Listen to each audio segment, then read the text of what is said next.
Veneux and Gleneux. A fairy tale by Hans Christian Andersen.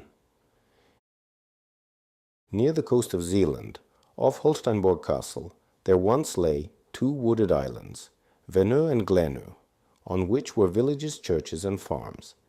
The islands were quite close to the coast, and quite close to each other. Now there is but one of these tracks remaining. One night a fierce tempest broke loose. The ocean rose higher than ever before within man's memory.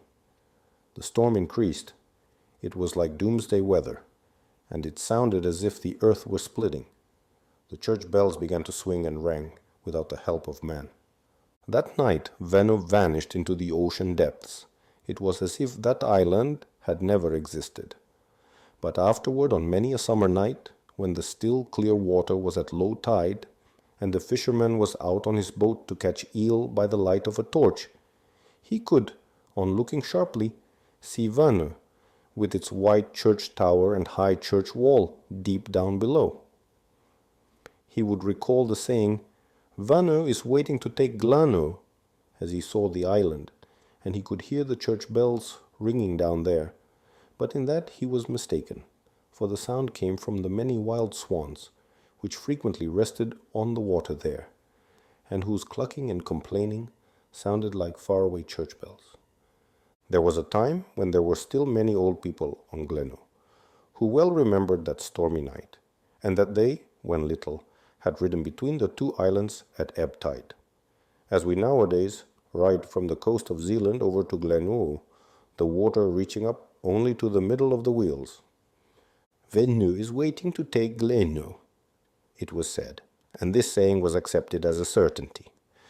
Many little boys and girls would lie in bed on stormy nights and think, "Tonight the hour will come when Veneux calls for Gleneux." In fear they said the Lord's Prayer, fell asleep, had sweet dreams, and the following morning Gleneux was still there, with its woods and cornfields, its friendly farmhouses and hop gardens. The birds sang and the deer sprang. The gopher couldn't smell seawater, however far he could dig. And still Gleneux's days were numbered. We could not say just how many there were, but they were numbered. And one beautiful morning the island would no longer exist. You were perhaps down there at the beach on a day prior to this, and saw the wild swans resting on the water between Zealand and Gleneux, while a sailboat in full sail glided by the wooded shore. And perhaps you too rode across at low tide, with the horses trampling in the water as it splashed over the wagon wheels. You went away from there, perhaps traveled out into the wide world, and after a few years you have returned. You see the same woods, now surrounding a large green meadow, where fragrant hay is stacked in front of pretty farmhouses. Where are you? Holsteinborg, with its golden tower spires, is still there, but not close to the bay. It now lies farther up in the country. You walk through the woods, across the field, down toward the beach. Where is Gleneux? You don't see little wooded island before you. You see only the open water. Has Veneux finally taken Gleneux, as it so long was expected to?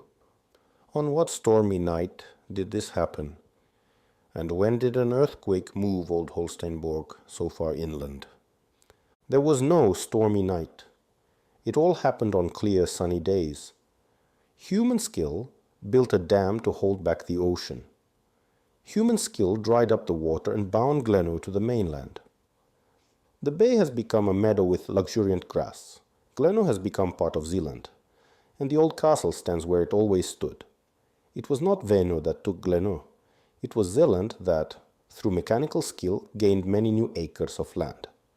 This is the truth. You can find it in the records. Gleneux Island is no more.